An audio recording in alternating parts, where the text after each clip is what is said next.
When you know what's right for you, you're on your way to being a well-being. Learn how with personalised advice from Blackmores.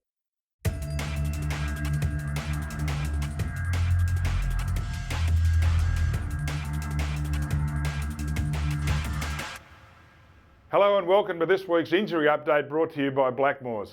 Unfortunately, we have a couple of new injuries stemming from our 62-point loss to the West Coast Eagles on Sunday night.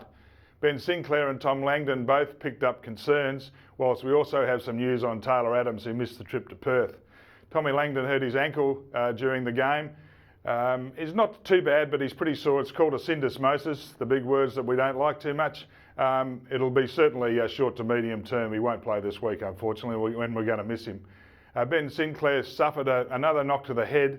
He wasn't too bad after the game, but he's still suffering some concussion symptoms. So we'll be very conservative about how we treat him. He will need to be tested to get up, and we certainly won't be taking any risks. So he's a short-term test. And Corey Galt, with a concussion from a couple of weeks ago, is in a similar condition. He's still got some symptoms, and we're very concerned about that as well. So if he can train and get through, he may be able to play, but he's a short-term test also. Taylor Adams' knee, he's a pretty quick healer, Taylor, but he's not coming on quite as quickly as we'd like. He may be able to play this week. He'll have to train well and get through a couple of tests, but he's certainly also a short-term test. Travis Varco's in a similar boat with that hamstring. Whilst it's very tempting to take a risk on him, he'll have to get through a fair bit of work to be available as well. So he's also a test, short-term test as well. The good news is that Jarrod Witts' hand has recovered, and whilst he's missed a few games, he should be available to play.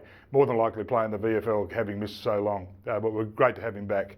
And Marley Williams is coming on quite well, that foot injury of his. He's moved from medium to short-term, meaning and he's pretty close to play. He won't play this week, but not that far away at all, so we look forward to getting Marley back.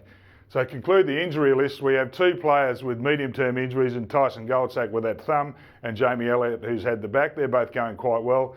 Jackson Ramsey, Matt Scharenberg and Dane Swan are all out for the long term, as we know, and we'll miss them all. Thanks very much for tuning in to the Blackmores Injury Update. We'll see you again next week.